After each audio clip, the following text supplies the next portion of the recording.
नमस्कार साथियों, KVS academy में आपका बहुत बहुत स्वागत है। साथियों, डेली करंट अफेयर की क्लास में करंट अफेयर से रिलेटेड जो भी क्वेश्चंस होते हैं उनको हम यहाँ पर एमसीक्यू के माध्यम से देखते हैं और उससे रिलेटेड जो फैक्ट है साथियों उसको भी हम साथ में यहाँ पर डिस्कस करते हैं। तो आइए साथियों, पहले क्वेश्चन की तरफ चलते हैं। पाकिस्तान ने विशाल स्वर्ण भंडार कहाँ खोजा है साथियों? आपके जो ऑप्शन है, बलूचिस्तान, सिंधु नदी का किनारा, थार रेगिस्तान या खैबर पख्तूनख्वा। साथियों, कमेंट सेक्शन में सही उत्तर देने की कोशिश करें कि कहां पर पाकिस्तान ने विशाल स्वर्ण भंडार खोजा है। साथियों, यहाँ पे सही उत्तर है ऑप्शन बी, सिंधु नदी का किनारा। ठीक है साथियों, तो यहाँ पर पाकिस्तान ने विशाल स्वर्ण भंडार खोजा है। आइए अगला क्वेश्चन देखते हैं। डीआरडीओ की अस्त्र एम के थर्ड मिसाइल का नाम क्या है साथियों? आपके जो ऑप्शन है, वज्र, गांडीव, पिनाक या भीष्म। साथियों, कमेंट सेक्शन में सही उत्तर देने की कोशिश करें कि डीआरडीओ की अस्त्र एम के थर्ड मिसाइल का नया नाम क्या है? वज्र, गांडीव, पिनाक या भीष्म। साथियों, कमेंट सेक्शन में सही उत्तर देने की कोशिश करें। इस मिसाइल के बारे में अभी काफी चर्चा हुई थी। तो साथियों, यहाँ पे सही उत्तर है ऑप्शन बी, गांडीव। ठीक है साथियों, आइए अगला क्वेश्चन देखते हैं। अगला क्वेश्चन है, अस्त्र एम के थर्ड, जिसे अब गांडीव कहा जाता है, किस प्रकार की मिसाइल है साथियों?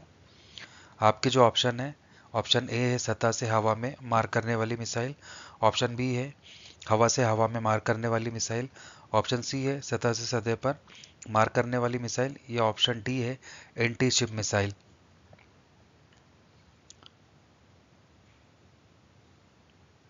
साथियों, कमेंट सेक्शन में उत्तर दें किस प्रकार की मिसाइल है साथियों अस्त्र एम के थर्ड। तो साथियों, इसका सही उत्तर है ऑप्शन बी, हवा से हवा में मार करने वाली मिसाइल। ठीक है साथियों, तो जो एम के अस्त्र थर्ड है वो हवा से हवा में मार करने वाली मिसाइल है साथियों। आइए अगला क्वेश्चन देखते हैं। गांडीव मिसाइल की रेंज कितनी साथियों? आपके जो ऑप्शन है, 150 किलोमीटर, 250 किलोमीटर, 340 किलोमीटर या 400 किलोमीटर। तो साथियों, गांडीव मिसाइल की जो रेंज है वो 340 किलोमीटर है। ठीक है, अगला क्वेश्चन देखते हैं साथियों।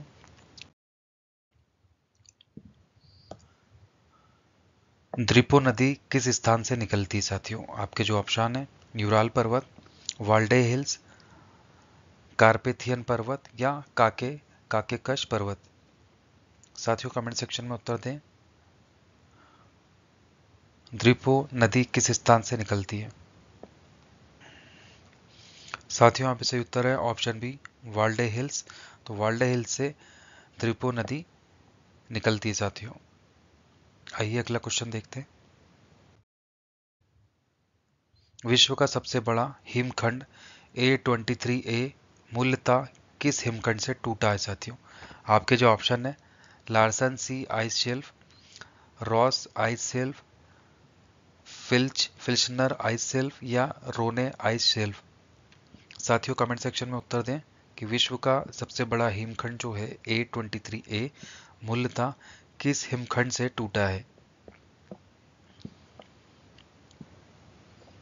साथियों, यहाँ पे सही उत्तर है ऑप्शन सी, फिल्चनर आइस शेल्फ। ठीक है, आइए अगला क्वेश्चन देखते हैं। अगला क्वेश्चन है साथियों कि किस मंत्रालय ने India AI compute portal of data set platform AI Kosha launch किया है साथियों? आपके जो ऑप्शन है, गृह मंत्रालय, इलेक्ट्रॉनिक्स और सूचना प्रौद्योगिकी मंत्रालय, संचार मंत्रालय या विज्ञान और प्रौद्योगिकी मंत्रालय। तो साथियों, कमेंट सेक्शन में उत्तर देने की कोशिश करें।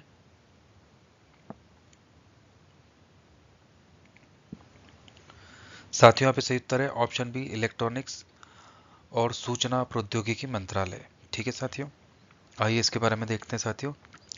इलेक्ट्रॉनिक्स और सूचना प्रौद्योगिकी मंत्रालय ने इंडिया इंडिया आई मिशन के कंप्यूट पोर्टल और एआई कोशा प्लेटफॉर्म को लॉन्च किया है साथियों। कंप्यूट पोर्टल छात्रों, स्टार्टअप, शोधकर्ताओं और सरकारी निकायों के लिए 18,000 से अधिक जीपीयू, क्लाउड स्टोरेज और एआई सेवा तक पहुंच प्रदान करता है साथियों।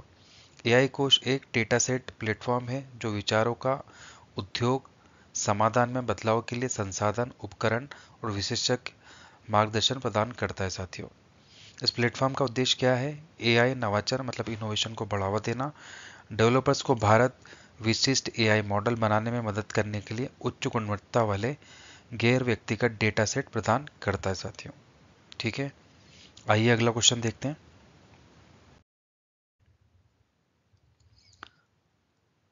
संदिग्ध मतदाता या डी मतदाता शब्द का प्रयोग मुख्यतः किस पूर्वोत्तर राज्य में किया गया है साथियों? आपके जो ऑप्शन है असम, मणिपुर, नागालैंड या त्रिपुरा। साथियों कमेंट सेक्शन में सही उत्तर देने की कोशिश करें।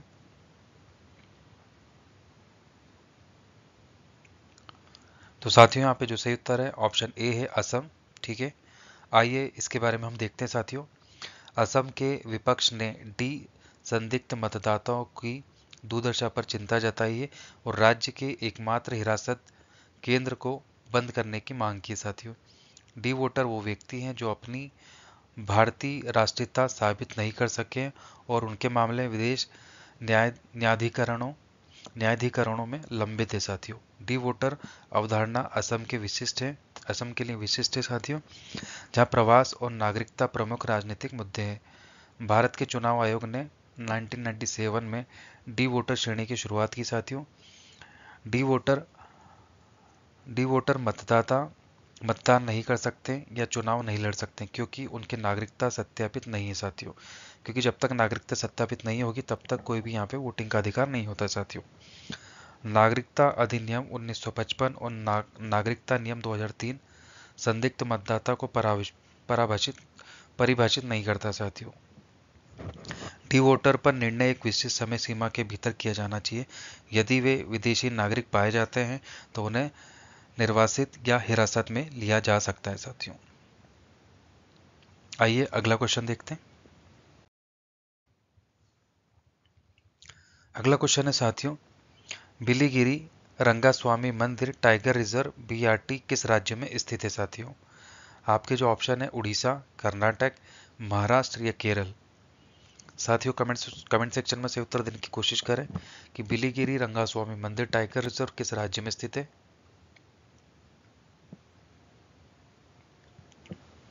तो साथियों ये कर्नाटक राज्य में स्थित है।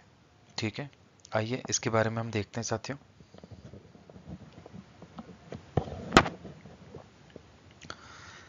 इको सेंसिटिव जोन ईएसजेड निगरानी समिति ने बीआरटी टाइगर रिजर्व सीमा के 1 किलोमीटर के भीतर या ईएसजेड तक जो भी नजदीक हो एक व्यावसायिक निर्माण पर प्रतिबंध लगाने का फैसला किया है साथियों। वहां पे कोई भी व्यावसायिक निर्माण नहीं किया जा सकता है। बिलीगिरी रंगास्वामी मंदिर बीआरटी टाइगर रिजर्व कर्नाटक के चामराजनगर जिले में है साथियों। ये दक्षिण भारत में पश्चिमी और पूर्वी घाटों के बीच एक पुल का काम करता है साथियों। इसे 2011 में टाइगर रिजर्व घोषित किया गया था जो 574.82 वर्ग किलोमीटर में फैला हुआ है साथियों। रिजर्व का नाम बिलीगिरी के नाम पर रखा गया है साथियों, जिसका अर्थ क्या होता है? सफेद चट्टानी चट्टान, जो भगवान विष्णु को समर्पित प्राचीन रंगास्वामी मंदिर का घर है साथियों। ठीक है, आइए नेक्स्ट क्वेश्चन देखते हैं। हाल ही में खबरों में रहा पंचगंगा नदी किस नदी की सहायक नदी है साथियों? पंचगंगा नदी किस नदी की सहायक नदी है ये आपको बताना है। आपके जो ऑप्शन है गोदावरी, यमुना, कृष्णा या कावेरी। साथियों कमेंट सेक्शन में सही उत्तर देने की कोशिश करें।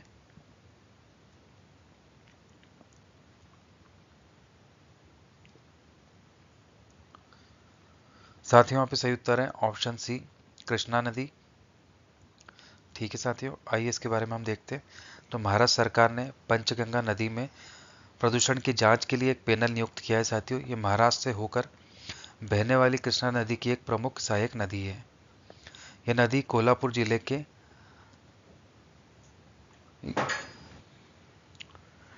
के सह्याद्री पर्वतों में प्रयाग संगम से निकलती है साथियों।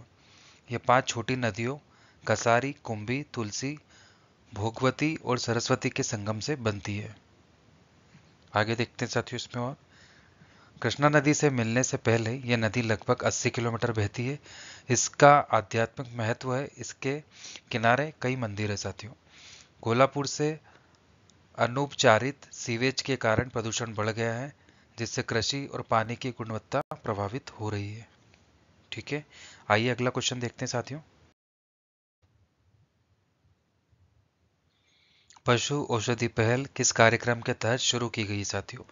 पशु औषधि पहल, आपके जो ऑप्शन है राष्ट्रीय कृषि विकास योजना, ऑप्शन बी है पशुधन स्वास्थ्य और रोग नियंत्रण कार्यक्रम, ऑप्शन सी है डेयरी उद्यमिता विकास योजना, या ऑप्शन डी राष्ट्रीय पशुधन मिशन।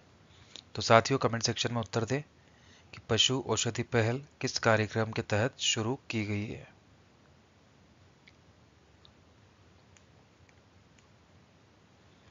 साथियों यहाँ पे सही उत्तर है ऑप्शन बी पशुधन स्वास्थ्य और रोग नियंत्रण कार्यक्रम।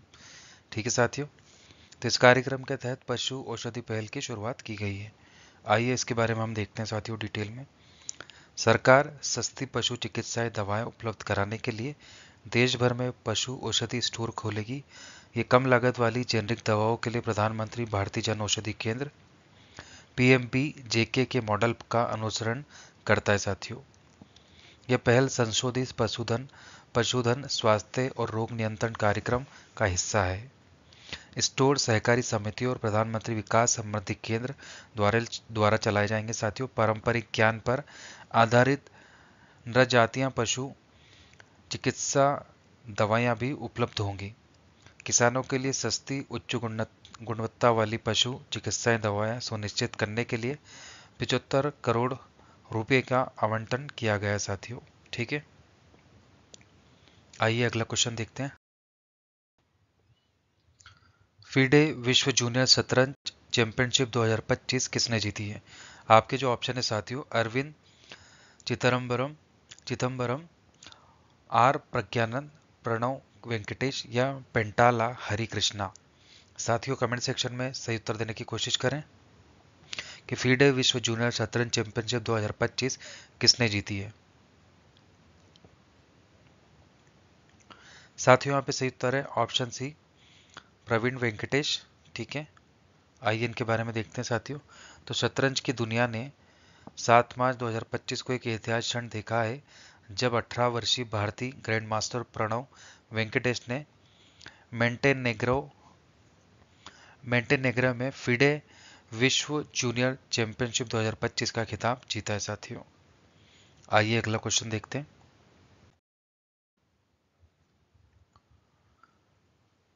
प्राग मास्टर 2025 शतरंज का खिताब किसने जीता है साथियों? ऑप्शन है एडीज गुलेर, आर प्रज्ञानंद, अनीश गिरी या अरविंद चिदम्बरम। तो साथियों यहाँ पे सही उत्तर है ऑप्शन डी अरविंद चिदम्बरम। ठीक है, तो अरविंद चिदम्बरम ने प्राग मास्टर 2025 शतरंज का खिताब जीता है साथियों। भारतीय ग्रैंड मास्टर अरविंद चिदम्बरम ने 7 मार्च 2025 को प्राग मास्टर शतरंज का जो खिताब है साथियों 2025 का, वो इन्होंने जीता है। अगला क्वेश्चन है साथियों कि मार्च 2025 में हिंदुस्तान पेट्रोलियम कॉर्पोरेशन लिमिटेड के अध्यक्ष और प्रबंध निदेशक के रूप में किसे नियुक्त किया गया है? ऑप्शन है संजय कुमार, विकास कौशल, रमेश गुप्ता या राजीव शर्मा।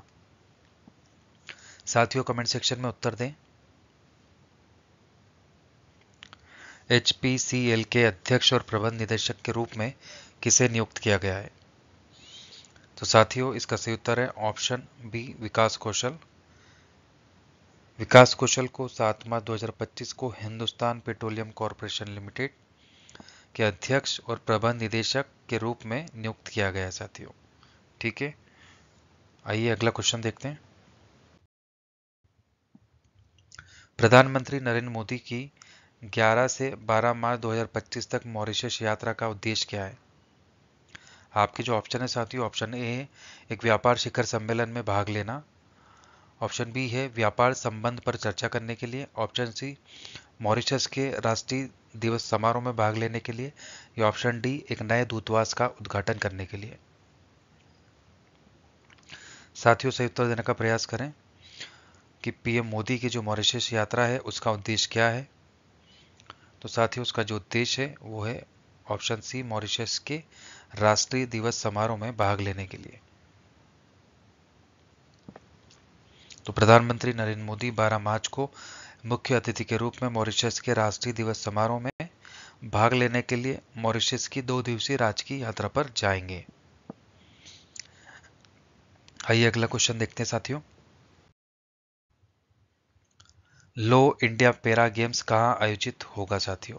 ऑप्शन है नई दिल्ली, हरियाणा, उत्तर प्रदेश या उत्तराखंड। साथियों, कमेंट सेक्शन में उत्तर दें, लो इंडिया पैरा गेम्स कहाँ आयोजित होगा। साथियों, यहाँ पे सही उत्तर है ऑप्शन है नई दिल्ली। ठीक है, तो लो इंडिया पैरा गेम्स से साथियों नई दिल्ली में आयोजित होगा। आइए अगला क्वेश्चन देखते हैं।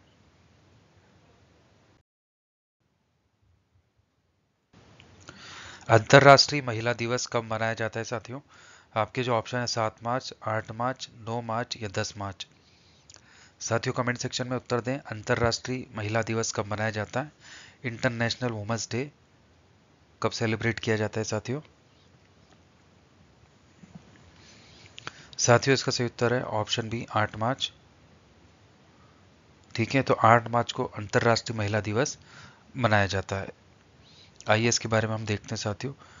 अंतर्राष्ट्रीय महिला दिवस हर वर्ष पूरे विश्व में 8 मार्च का दिन अंतर्राष्ट्रीय महिला दिवस के रूप में मनाया जाता है साथियों।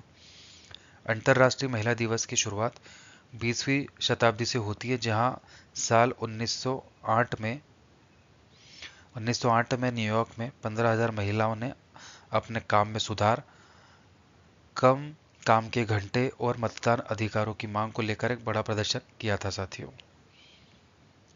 आइए अगला क्वेश्चन देखते हैं।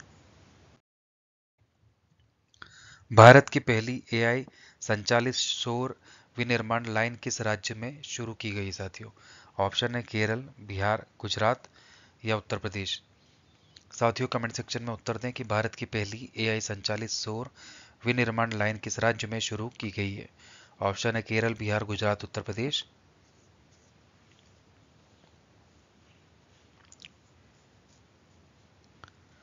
साथियों, यहाँ पे सही उत्तर है ऑप्शन सी, गुजरात।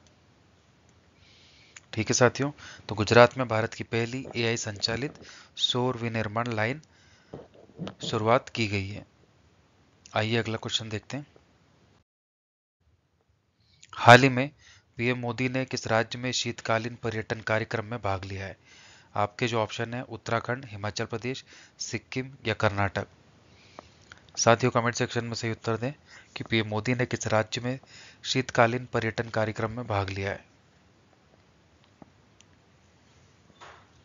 साथियों, यहाँ पे सही उत्तर है ऑप्शन है उत्तराखंड। ठीक है, तो प्रधानमंत्री मोदी ने उत्तराखंड राज्य में शीतकालीन पर्यटन कार्यक्रम में भाग लिया है। आइए अगला क्वेश्चन देखते हैं।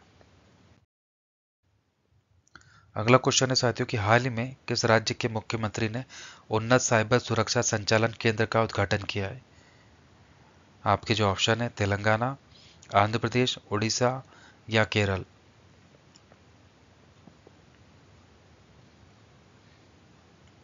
साथियों, कमेंट सेक्शन में सही उत्तर देने की कोशिश करें।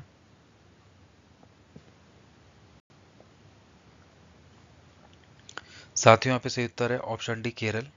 ठीक है साथियों, तो केरल के मुख्यमंत्री ने उन्नत साइबर सुरक्षा संचालन केंद्र का उद्घाटन किया है साथियों। आइए नेक्स्ट क्वेश्चन देखते हैं। पीएम मोदी ने किस केंद्र शासित प्रदेश में दमन और दीव के सिलवासा में 2580 करोड़ रुपए से अधिक के विभिन्न विकास कार्यों का लोकार्पण और शिलान्यास किया है साथियों। आपके जो ऑप्शन है पुणे, दिल्ली, मुंबई या दादर दादर नागर हवेली।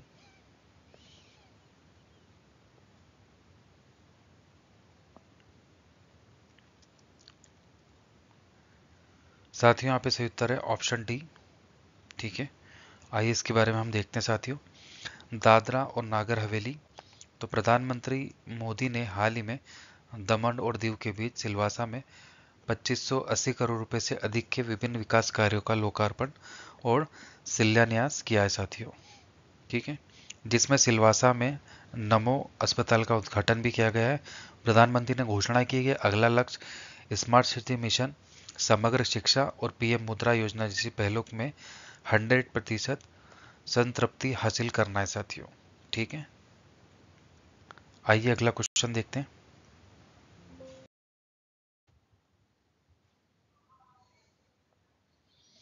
केंद्रीय नागरिक उड्डयन मंत्री का नाम बताइए जिन्होंने हाल ही में सरदार वल्लभ भाई पटेल अंतर्राष्ट्रीय हवाई अड्डे पर उड़ान मंत्री कैफे का उद्घाटन किया है साथियों। ऑप्शन है संजय सिंह, राजनाथ सिंह, हरदीप सिंह या राम मोहन नायडू। साथियों कमेंट सेक्शन में सही उत्तर देने की कोशिश करें।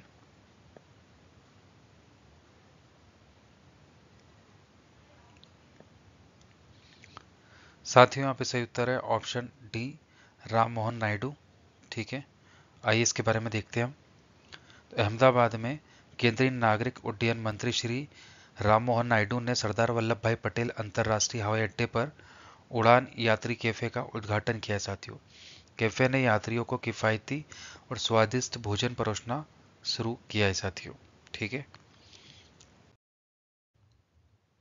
अगला क्वेश्चन है साथियों कि किस परिसंघ ने बोधिपथ फिल्म महोत्सव का आयोजन किया है साथियों। ऑप्शन है विज्ञान परिसंघ, शिक्षा परिसंघ, महिला परिसंघ या अंतरराष्ट्रीय बौद्ध परिसंघ। तो साथियों यहाँ पे सही उत्तर है ऑप्शन डी, अंतरराष्ट्रीय बौद्ध परिसंघ। ठीक है, आइए इसके बारे में हम देखते हैं साथियों। परम पावन दलाई लामा के सार्वभौमिक उत्तरदायित्व फाउंडेशन के सहयोग से अंतरराष्ट्रीय बौद्ध परिसंघ ने 10 से 11 मार्च 2025 को इंडिया इंटरनेशनल सेंटर नई दिल्ली में बोधिपथ फिल्म महोत्सव का आयोजन करेंगे साथियों। आइए अगला क्वेश्चन देखते हैं।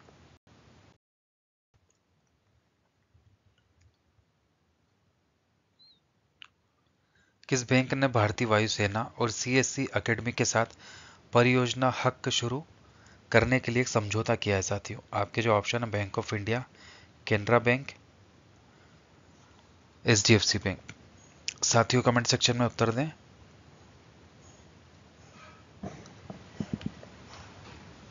साथियों यहाँ पे सही उत्तर है ऑप्शन डी, एचडीएफसी बैंक। आइए इसके बारे में हम देखते हैं। तो रक्षा पेंशनरों और पूर्व सैनिकों और उनके परिवारों को वित्तीय सेवाएं, कौशल विकास और आर्थिक समावेशन प्रदान करने के उद्देश्य से एचडीएफसी बैंक ने भारतीय वायुसेना और सीएससी एकेडमी के साथ परियोजना हक शुरू करने के लिए समझौता किया है साथियों। इसमें 25 सेवा केंद्रों की स्थापना की जाएगी। आइए अगला क्वेश्चन देखते हैं।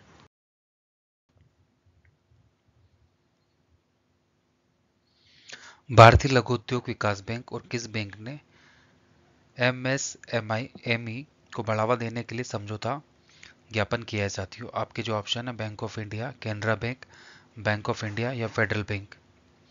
साथियों कमेंट सेक्शन में सही उत्तर देने की कोशिश करें। साथियों यहाँ पे सही उत्तर है ऑप्शन डी, फेडरल बैंक। आइए इसके बारे में हम देखते हैं।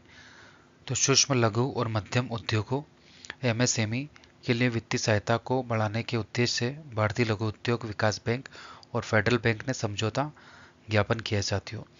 इसमें एमएसएमई परिस्थितिकी तंत्र को मजबूत करने के लिए विभिन्न वित्तीय सेवाएं प्रदान करेगी साथियों। आइए अगला क्वेश्चन देखते हैं। अंजू राठी राणा को देश की कौन सी महिला विधि सचिव नियुक्त की गई है साथियों। आपके जो ऑप्शन है पहली, दूसरी, तीसरी या चौथी। साथियों कमेंट सेक्शन में सही उत्तर देने की कोशिश करें।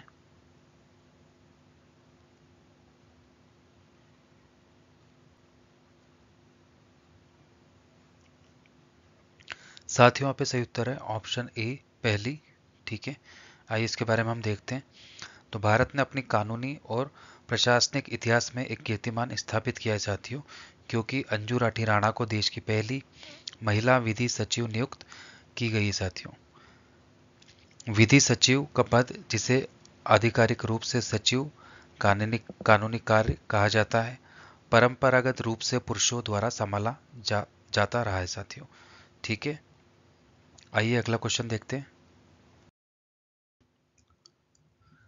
किस देश ने भारत के पीएम मोदी को honorary order of freedom of Barbados से सम्मानित किया है साथियों? आपके ऑप्शन है जापान, चीन, ईरान या बारबाडोस। तो साथियों यहाँ पे सही उत्तर है ऑप्शन डी, बारबाडोस। ठीक है, आइए इसके बारे में हम देखते हैं। रणनीतिक नेतृत्व क्षमता, कोविड 19 महामारी के दौरान दी गई सहायता के लिए बारबाडोस ने भारत के पीएम प्रधानमंत्री मोदी को honorary order of freedom of Barbados से सम्मानित किया है साथियों। ये पुरस्कार भारत और बारबाडोस के बीच एक मजबूत राजनयिक संबंधों को दर्शाता है साथियों। ठीक है, आइए अगला क्वेश्चन देखते हैं।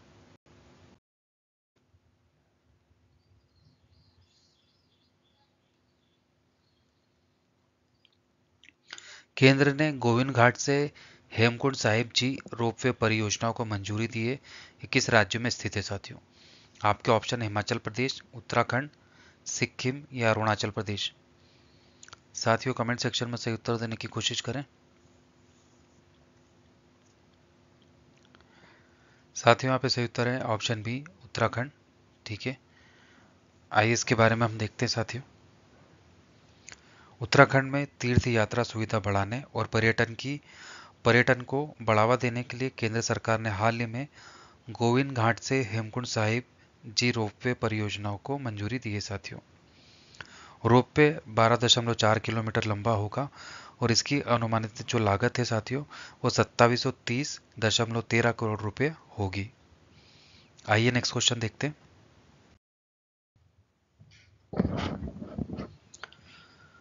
अगला क्वेश्चन है साथियों कि मार्च 2025 में किन राज्य सरकार ने महिला एवं बाल सुरक्षा को मजबूत करने के लिए प्रोजेक्ट हिफाजत शुरू किया है साथियों? प्रोजेक्ट हिफाजत किस राज्य सरकार ने शुरू किया साथियों? आपको बताना है। आपके जो ऑप्शन है महाराष्ट्र, गुजरात, पंजाब या केरल। साथियों कमेंट सेक्शन में सही उत्तर देने की कोशिश करें।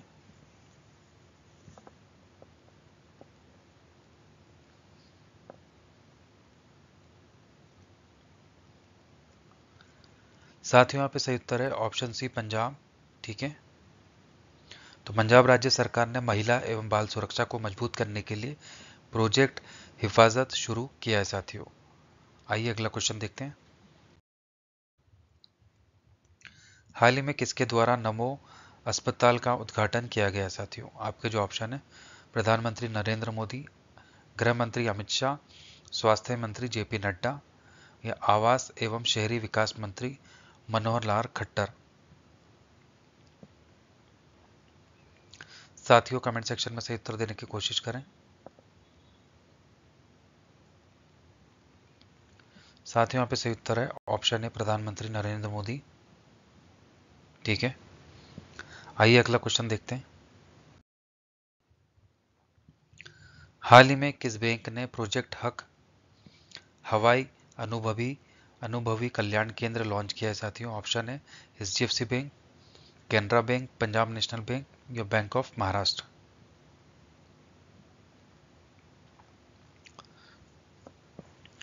तो साथियों यहाँ पे जो सही उत्तर है ऑप्शन ए है एचडीएफसी बैंक। ठीक है, आइए अगला क्वेश्चन देखते हैं। द वेल्थ रिपोर्ट 2025 के अनुसार वैश्विक संपत्ति रैंकिंग में भारत का कौन सा स्थान है? ऑप्शन है पहला, दूसरा, तीसरा या चौथा। साथियों कमेंट सेक्शन में सही उत्तर देने की कोशिश करें। द वेल्थ रिपोर्ट 2025 के अनुसार वैश्विक संपत्ति रैंकिंग में भारत का कौन सा स्थान है? साथियों इसका सही उत्तर है ऑप्शन डी, चौथा। तो भारत का यहाँ पर वैश्विक संपत्ति रैंकिंग में चौथा स्थान है साथियों। आइए अगला क्वेश्चन देखते हैं। हाल ही में कहा साहित्य अकादमी का साहित्य महोत्सव 2025 को आयोजित किया गया साथियों? हाल ही में कहा साहित्य अकादमी का साहित्य महोत्सव 2025 को आयोजित किया गया साथियों। तो कहाँ किया गया है आपको बताना है। ऑप्शन है सूरत, नई दिल्ली, लखनऊ या पुणे। साथियों कमेंट सेक्शन में सही उत्तर देने की कोशिश करें कि कहाँ पे इसका आयोजन किया गया था।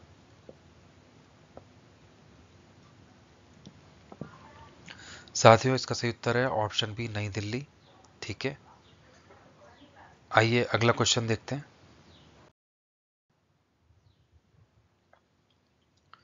निम्नलिखित में से अंतर्राष्ट्रीय महिला दिवस 2025 की थीम है, क्या थीम है साथियों, आपको बताना है।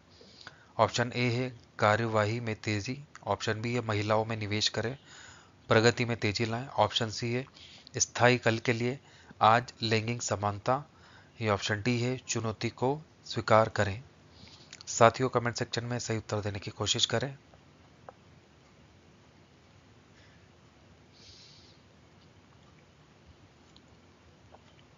साथियों यहाँ पे सही उत्तर है ऑप्शन है कार्यवाही में तेजी। ठीक है, तो कार्यवाही में तेजी अंतर्राष्ट्रीय महिला दिवस 2025 की ये थीम है साथियों। आइए अगला क्वेश्चन देखते हैं।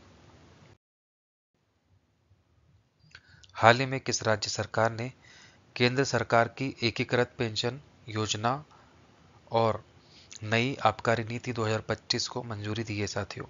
आपके जो ऑप्शन है मणिपुर, उत्तराखंड, गोवा या गुजरात।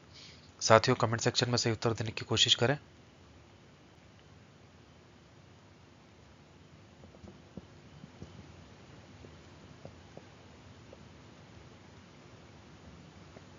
साथियों यहाँ पे सही उत्तर है ऑप्शन बी, उत्तराखंड। ठीक है, तो उत्तराखंड राज्य सरकार ने केंद्र सरकार की एकीकृत पेंशन योजना और नई आबकारी नीति 2025 को मंजूरी दे दी है साथियों। आइए नेक्स्ट क्वेश्चन देखते हैं।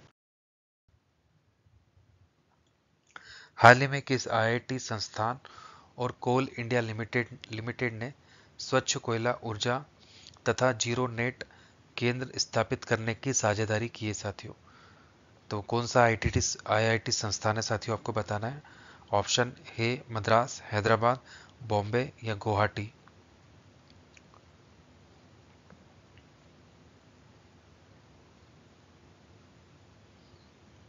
तो साथियों इसका सही उत्तर है ऑप्शन बी, आईआईटी हैदराबाद। ठीक है साथियों, तो आईआईटी हैदराबाद और कोल इंडिया लिमिटेड ने स्वच्छ कोयला ऊर्जा तथा नेट जीरो केंद्र स्थापित करने के लिए एक साझेदारी की है साथियों। आइए अगला क्वेश्चन देखते हैं। हाल ही में कहाँ पहली बार सशस्त्र बलों की सैन्य शक्ति का जीवंत प्रदर्शन सौर वेदना उत्सव आयोजित हुआ है साथियों? ऑप्शन है चेन्नई, राजस्थान, सूरत या बिहार। साथियों कमेंट सेक्शन में सही उत्तर देने की कोशिश करें। शौर्य वेदना उत्सव कहाँ आयोजित हुआ है साथियों, आपको बताना है। तो साथियों इसका सही उत्तर है ऑप्शन डी, बिहार में। ठीक है, आइए अगला क्वेश्चन देखते हैं। हाल ही में बेंगलुरु सिटी यूनिवर्सिटी का नाम बदलकर किसके नाम पर रखा गया है? आपके जो ऑप्शन है doctor Manmohan Singh, doctor APJ Abdul Kalam, Lal Bahadur Shastri या महात्मा गांधी।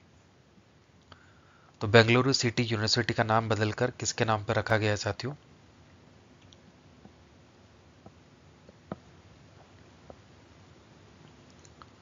साथियों इसका सही उत्तर है ऑप्शन है डॉक्टर मनमोहन सिंह। ठीक है साथियों, तो डॉक्टर मनमोहन सिंह के नाम पर बेंगलुरु सिटी यूनिवर्सिटी का नाम रखा गया है साथियों।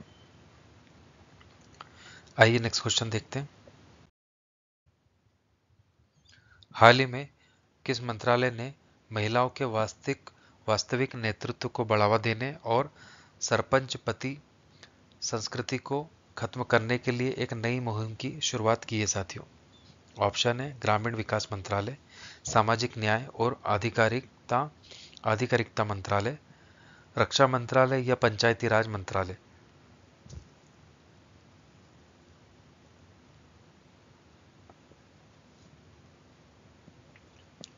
तो साथियों यहाँ पे सही उत्तर है ऑप्शन डी, पंचायती राज मंत्रालय। ठीक है साथियों, तो पंचायती राज मंत्रालय ने महिलाओं के वास्तविक नेतृत्व को बढ़ावा देने और सरपंच पति संस्कृति को खत्म करने के लिए एक नई मुहिम की शुरुआत की है। आइए अगला क्वेश्चन देखते हैं। हाल ही में कहाँ मत्स्य पालन स्टार्टअप कॉन्क्लेव 2.0 का आयोजन हुआ है साथियों? ऑप्शन है नासिक, बेंगलुरु, हैदराबाद या भोपाल? साथियों कमेंट सेक्शन में सही उत्तर दें कि मत्स्य पालन स्टार्टअप कॉन्क्लेव 2.0 का आयोजन कहाँ हुआ है साथियों?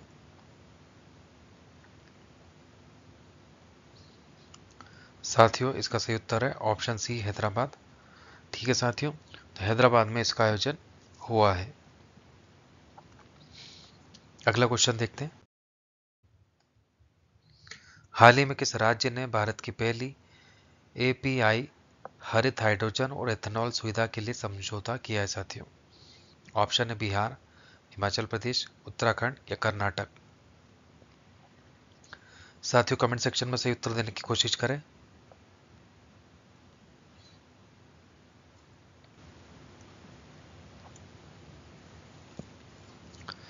साथियों यहाँ पे सही उत्तर है option B, Himachal Pradesh.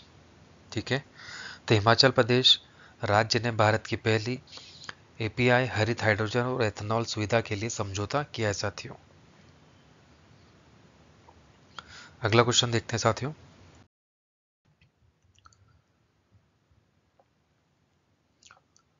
Brand finance insurance 2025 की रिपोर्ट के अनुसार देश को दुनिया का तीसरा सबसे मजबूत बीमा ब्रांड माना गया साथियों।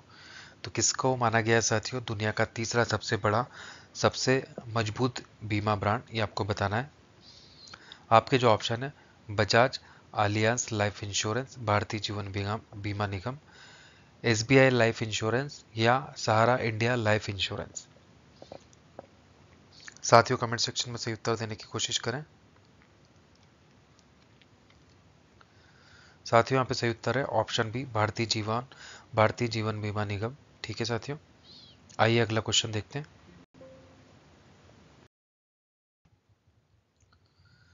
हाल ही में किस सरकार ने समाचार सामग्री की निगरानी के लिए एक मीडिया निगरानी केंद्र स्थापित करेगी साथियों?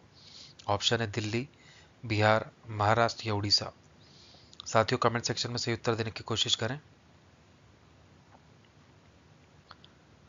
तो साथियों इसका सही उत्तर है ऑप्शन सी, महाराष्ट्र। ठीक है, तो महाराष्ट्र सरकार ने समाचार सामग्री की निगरानी के लिए एक मीडिया निगरानी केंद्र स्थापित करेगी साथियों। आइए अगला क्वेश्चन देखते हैं।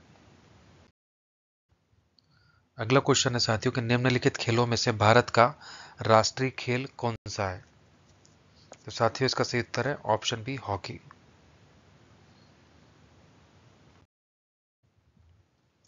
अगला क्वेश्चन है साथियों, महात्मा गांधी ने नमक सत्याग्रह की शुरुआत किस वर्ष में की थी साथियों? आपके ऑप्शन है 1930, 1921, 1942 या 1919।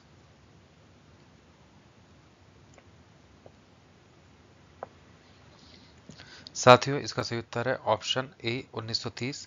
ठीक है, आइए अगला क्वेश्चन देखते हैं। भारत में जलियांवाला बाग हत्याकांड कहाँ हुआ था साथियों? आपके जो ऑप्शन है दिल्ली, अमृतसर, मुंबई या कोलकाता।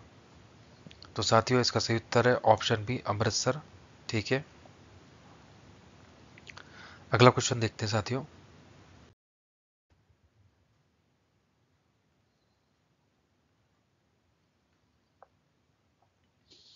विश्व का सबसे बड़ा महासागर कौन सा है साथियों? आपके जो ऑप्शन है अटलांटिक महासागर, भारतीय महासागर या प्रशांत महासागर। साथियों कमेंट सेक्शन में सही उत्तर देने की कोशिश करें।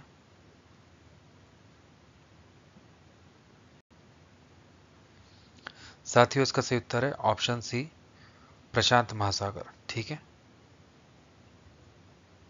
आइए अगला क्वेश्चन देखते हैं।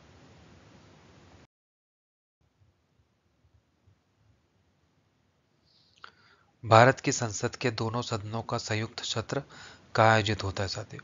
ऑप्शन है राष्ट्रपति भवन, संसद भवन, प्रधानमंत्री आवास या उच्चतम न्यायालय। तो साथियों इसका सही उत्तर है ऑप्शन बी, संसद भवन।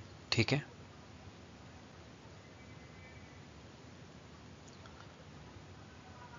साथियों आज का सेशन यही समाप्त होता है। आपको आज का सेशन कैसा लगा साथियों कमेंट सेक्शन में बताएं। अगर आपको मेरा वीडियो अच्छा लगता है तो आप इसको लाइक करें, हमारे चैनल को सब्सक्राइब करें। कल फिर मिलते हैं साथियों डेली करंट अफेयर की क्लास में।